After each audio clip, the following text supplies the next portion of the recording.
অস্তিত্বৰ সংকটত জোনাইৰ প্ৰস্তাৱিত পবা বন্যপ্ৰাণী অভয়াৰণ্যখনৰ সুৰক্ষা আৰু সংৰক্ষণৰ বাবে জোনাইৰ ৰাইজ আৰু দল সংগঠনে অব্যাহত ৰাখিছে প্ৰচেষ্টা। তেনে সময়তে বনাঞ্চলৰ গছ-গছনি তহিলং কৰি ভূমি বেদখলেৰে কচু খেতি আৰম্ভ কৰিছে একাংশ লোকে।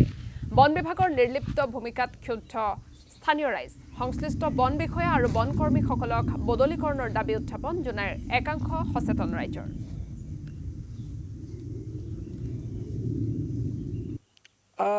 এটা অতি দুখ লগা বিষয়, লগতে হাঁহি উঠা বিষয়বস্তু এটা যে আমি ধাৰাবাহিকভাৱে পবা বনাঞ্চলত চলি থকা বন যি চোৰাং কাঠ বেপাৰী বা চোৰাং কাঠ বেপাৰী বন গছ গছনি কাটি তহিলং কৰাৰ আমি বাতৰি পৰিৱেশন কৰি অহাৰ সমান্তৰালকৈ এতিয়া আমি দেখিবলৈ পাইছোঁ যে ৩ মাইল বিতখণ্ড অন্তৰ্গত এই এটা অঞ্চলত পবা সংৰক্ষিত বনাঞ্চলৰ ভিতৰত বন বিভাগে যদি কৰিছে আমি নাজানো, কিন্তু ইয়াত দেখিবলৈ পাইছোঁ যে মানে ইয়াত গোটেই অঞ্চলটো মুকলি কৰি সৰু সৰু গছ গছনি কাটি দি মানে বিঘাই বিঘাই ইয়াত কচু ৰোপণ কৰিছে।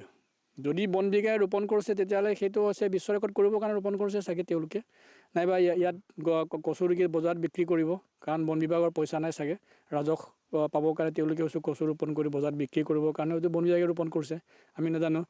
কাৰণ কি কাৰণে ক'বলৈ বাধ্য হৈছোঁ, যদি বন বিভাগে এইটো গম নাপায় কচু ৰোপণ কৰা হৈছে, ইয়াত অকল এটা দুটা নহয়, বিঘাই বিঘাই পূৰা মুকলি কৰি কিনি ইয়াত দিন দুপৰতে আহি কাটি ইয়াত কচু ৰোপণ কৰিছে।